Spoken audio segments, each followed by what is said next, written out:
Hey, what's up semuanya? Masih di channel QWERTY Komputer, masih dengan gua Chen. Gua sempat vakum mungkin 2 bulanan ya, nggak bikin konten karena ada beberapa kesibukan di luar YouTube yang harus gua selesaikan.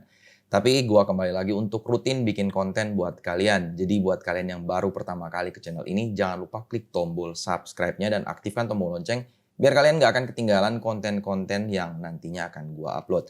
Dan oke, di video kali ini gua akan mereview salah satu mouse gaming yang udah sekian lama dikirimin ke gua dan baru kali ini gua sempat untuk bikin video reviewnya. Mouse itu adalah mouse Digital Alliance Terra.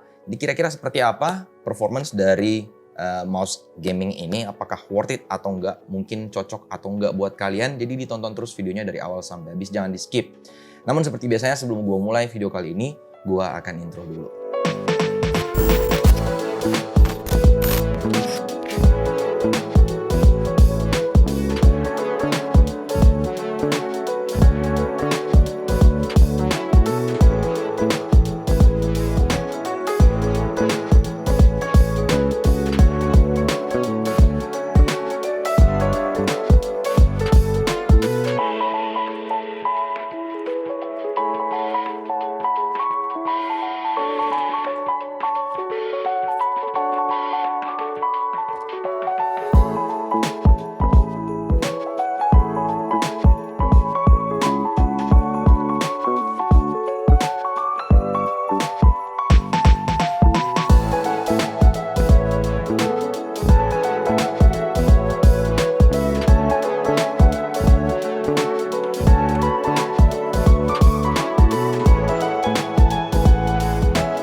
Nah, itu tadi video unboxing dari Digital Alliance Terra ya.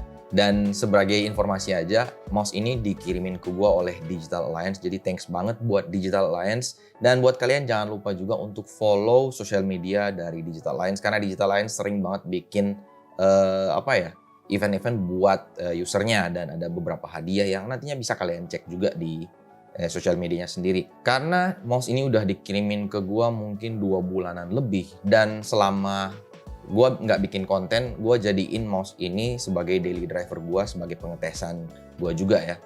Dan untuk kelebihan dan kekurangannya akan gue bahas nanti di belakang. Tapi sebelumnya ingin gue infokan dulu ke kalian bagaimana spesifikasi teknis dari Digital Alliance Terra ini. Dan di sini gue akan coba nyontek. Untuk mouse ini sendiri memiliki 7 tombol, yaitu klik kiri, klik kanan, middle click, ada tombol forward dan backwardnya juga pada bagian pinggiran mouse-nya. Dan pada bagian bawah ada satu tombol untuk mengganti efek lampu RGB-nya. Dan pada bagian belakang dari scroll wheel-nya ini ada tombol DPI changer.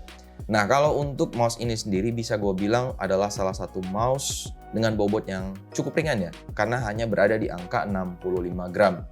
Nah, untuk spesifikasi dari mesinnya sendiri, mouse ini menggunakan sensor SPCP 6662 dan ini adalah sensor optikal.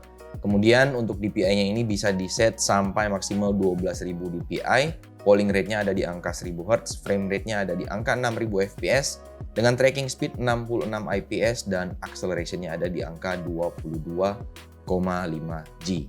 Untuk desain dari mouse-nya sendiri, kalau menurut gue pribadi, ini bisa dibilang adalah mouse yang bentuknya ergonomis dan ambidextrous, karena seperti yang kalian lihat di sini, desain dari mouse ini simetris, jadi bisa dipakai untuk pengguna tangan kiri ataupun pengguna tangan kanan. Tapi kalau untuk pendapat gue pribadi, ini lebih cocok untuk pengguna tangan kanan karena tombol forward dan backwardnya hanya ada pada sisi kiri dari mouse-nya saja. Nah, untuk pada bagian belakang atau punggung dari mouse-nya ini bisa kalian lihat ada logo Digital Alliance yang terkena iluminasi dari lampu LED RGB-nya. Dan ini juga sebagai salah satu indikator buat kalian yang mana settingan DPI kalian ada di angka berapa. Untuk settingan DPI selain bisa diganti dari tombol yang ada di atas mouse-nya sendiri, ini bisa diganti juga settingannya ke software-nya. Begitu pula dengan lampu LED RGB yang ada pada bagian bawah list mouse-nya ini. Lampunya polanya bisa kalian ganti lewat tombol bagian bawah ataupun bisa kalian ganti juga pada softwarenya, tapi nanti softwarenya akan gue bahas di bagian belakang ya. Dan untuk dari scroll wheel-nya sendiri, ini menurut gue teksturnya udah oke, gripnya dapet, jadi nggak ada masalah buat gue. Sementara untuk desain dari kabelnya sendiri, ini menggunakan bahan paracord yang menurut gue sama sekali nggak kaku dan enak banget. Jadi gue sama sekali nggak ada masalah untuk kabelnya. Pada bagian bawah dari mouse-nya sendiri ini pun diberikan penempatan bahan black PTFE pada bagian depan dari sisi mouse-nya dan pada bagian belakang dari sisi mouse-nya. Kemudian untuk bagian sensor dari lampu sensornya sendiri, mouse-nya maksud gue, ini dibungkus juga dengan bahan PTFE. Jadi kalau menurut gue bilang untuk glide dari mouse-nya, performance glide dari mouse-nya sama sekali nggak ada masalah. Menurut gue udah cukup enak, ditambah dengan mouse-nya yang ringan, yang ada di angka 65 gram. Menurut gue ini oke banget. Dan untuk ukuran mouse seperti ini, beserta bentuknya yang seperti ini, sama sekali nggak ada masalah untuk pengguna grip apapun.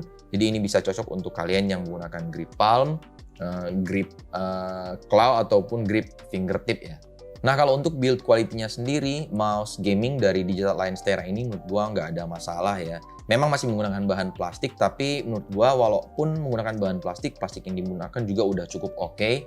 Dan sama sekali kalau gua remas ya seperti ini, bisa kalian dengar nggak ada bunyi creaky pada bagian bahan mouse-nya. Ini gua udah oke banget ya. Ditambah lagi dengan yang gua bilang tadi, kabelnya udah paracord. Untuk fitnya juga ini udah black PTFE yang menurut gue udah cukup oke. Jadi untuk build quality dari mouse yang dibanderol dengan harga 200.000 per 5 Desember, menurut gue harganya ini udah cukup oke ya. Dari sisi desain, fitur, ataupun dari sisi build quality-nya. Tapi kalau untuk performance kira-kira bagaimana? Di sini gue akan coba tampilkan pengetesan gue berdasarkan beberapa website ya, biar kalian bisa lihat sendiri bagaimana performance dari Digital Alliance Terra. Nah seperti yang gue bilang di awal, mouse ini juga udah punya software bawaannya. Dan kira-kira tampilannya seperti ini. Jadi pada menu office modenya kalian bisa lihat ada settingan untuk per masing-masing tombol yang kalian bisa ganti juga. Kemudian profilnya juga kalian bisa save sesuai dengan keinginan kalian ya. Dan pada menu advance di sini kalian bisa lihat ada rolling speed-nya. Rolling speed di sini yang dimaksud adalah scroll wheel-nya. Kemudian untuk moving speed-nya, untuk pointer atau sensornya ya. Tapi kalau menurut gua giliran kalian lagi main game, gua saranin untuk dinonaktifkan aja untuk enhance pointer precision-nya ya. Dan double kliknya juga. Di sini juga ada report rate atau polling rate-nya. Jadi bisa kalian ganti 125 Hz, 250, 500 dan 1000 Hz. Dan di sini juga ada DPI settings. Jadi bisa kalian setting untuk DPI yang settingan pertama ada di berapa DPI, kedua, ketiga, dan selanjutnya. Kemudian untuk lampu indikatornya juga bisa kalian ganti. Jadi seperti ini ya. Dan ini yang akan nantinya nyala pada bagian belakang punggung mouse yang gue bilang di awal. Jadi ini akan jadi indikator mouse kalian sekarang berada di settingan DPI berapa. Dan untuk dari ini gue skip dulu ya Fire Key Settings, nanti gue balik lagi ntar. Untuk LED-nya sendiri kalian juga bisa set brightness-nya full atau half. Untuk polanya juga bisa kalian ganti, begitu pula dengan kecepatan dari LED-nya. Tapi selain itu kalian bisa ganti untuk pola lampu LED-nya lewat tombol bagian bawah yang ada di sini nih. Bisa kelihatan nggak? Nah ini nih, pada bagian bawah situ bisa kalian ganti. Dan juga untuk mouse ini udah ada fitur makro, tapi gua adalah salah satu user yang jarang pakai fitur makro di mouse. Tapi gua nggak tahu ya buat kalian bisa biasanya pakai atau enggak. Nah, gua balik ke sini nih, Fire Key Settings. Permasalahan yang gue temuin untuk mouse ini adalah klik kirinya itu suka double klik. Dan kayaknya tim dari DA-nya pun sendiri ini aware ya untuk masalah ini. Makanya gua sempat di WA waktu itu untuk mengatasi permasalahan dari double klik di klik kirinya. Nanti pakai softwarenya.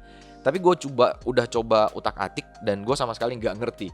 Jadi bisa gue bilang mungkin kalau ada teman-teman yang paham untuk settingan double kliknya, mungkin bisa di-sharing juga di kolom komentar di bawah biar gue juga bisa tahu, dan mungkin teman-teman yang lain juga yang punya masalah yang sama bisa tahu. Nah di sini gue udah coba. Ya di sini repeatnya 2 kali di interval 60. Gue nggak tahu ini 60 detik atau 6 pas diklik ke 60. Ini yang gue nggak paham. Tapi katakanlah di 60 detik. Atau katakanlah di detik ke-60. Sekarang kita coba ya. Ini ada repeat, dia 2 kali repeat dan di interval 60. Oke. Di sini gua akan coba tes menggunakan website Mouse Tester. Dan silakan kalian lihat sendiri, gua akan nemu permasalahan double kliknya. Jadi kalian bisa lihat di sini status oke, double kliknya berapa kali. Oke, kita lihat. Nah, di klik pertama aja gue udah nemu double klik ya, permasalahan double klik. Jadi statusnya failed kan. Nah, sekali lagi kita coba. Nah, ini udah double klik juga. Jadi ini cukup mengganggu buat gua karena gua kadangkala browsing untuk nonton Netflix atau apa aja lah browsing. Jangan kan main game ya. Browsing gua aja sempat stres juga dengan permasalahan double klik karena kadang gua cuman pengen klik kanan kemudian open to new tab, jadi ke double klik di menu yang belakangnya juga. Yang mungkin ini gua nggak tahu apakah ini permasalahan switchnya atau ini permasalahan dari firmware-nya, gua nggak paham juga. Tapi buat kalian yang mungkin tahu untuk solusinya seperti apa, mungkin bisa sharing di kolom komentar di bawah ya. Nah, kemudian untuk sensornya sendiri di sini akan gua coba cek ya, gua liatin ke kalian biar kalian juga bisa tahu seperti apa. Tapi untuk gua pribadi sih sebenarnya nggak ada masalah ya untuk sensor mouse-nya sendiri, walaupun gua belum cukup dapat informasi untuk mouse-nya, sensor mouse-nya SPCP. Tapi di sini kalian bisa lihat ini udah menurut gua udah cukup oke ya. Bisa kalian lihat di sini. Untuk garis lurusnya juga mungkin gua bisa kecilin lagi ya biar bisa lebih detail. Nah, ini menurut gua udah cukup oke. Sama sekali nggak ada masalah buat gua. Udah cukup detail ya, resolusinya udah cukup oke menurut gua. Dan kemudian untuk dari lift off distance-nya ya. Nah, di sini gua coba tes.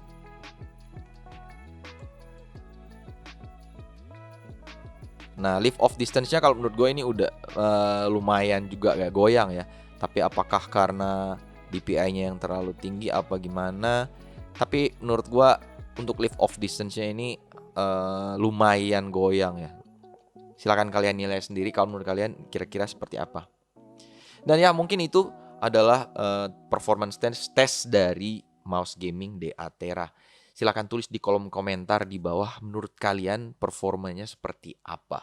Nah, seperti yang gue bilang tadi, mouse ini dibanderol dengan harga 200.000 oleh Digital Alliance di official marketplace-nya ya.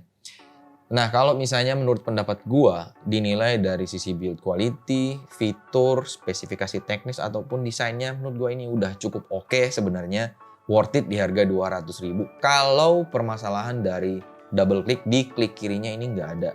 Jadi sayang banget ya. Jadi gua agak susah untuk merekomendasikan mouse ini ke kalian. Apakah permasalahan ini hanya ada pada mouse gua aja atau di item Digital Alliance Tera yang lain juga?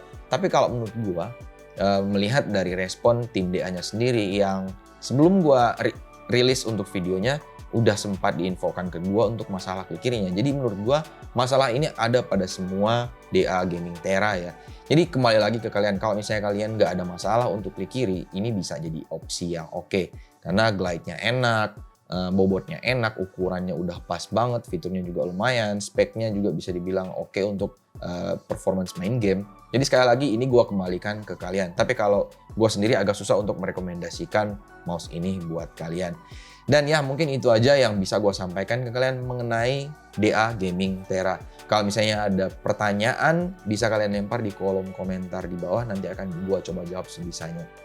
Tapi kalau misalnya kalian mau nanya-nanya lebih, kalian bisa join Discord server dari QWERTY Komputer, linknya bisa kalian cari di kolom deskripsi di bawah.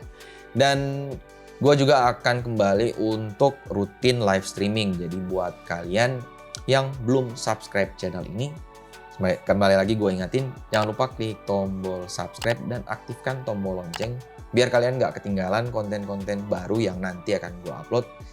Ya, dan juga untuk jadwal live streaming gue akan coba cari jadwal yang lebih rutin atau lebih fix ya, biar gue nggak hilang-hilang lagi lah seperti 2 bulan sebelumnya. Dan oke, mungkin segitu aja video kali ini. Sampai jumpa di video akan datang. Sekali lagi, thank you and bye.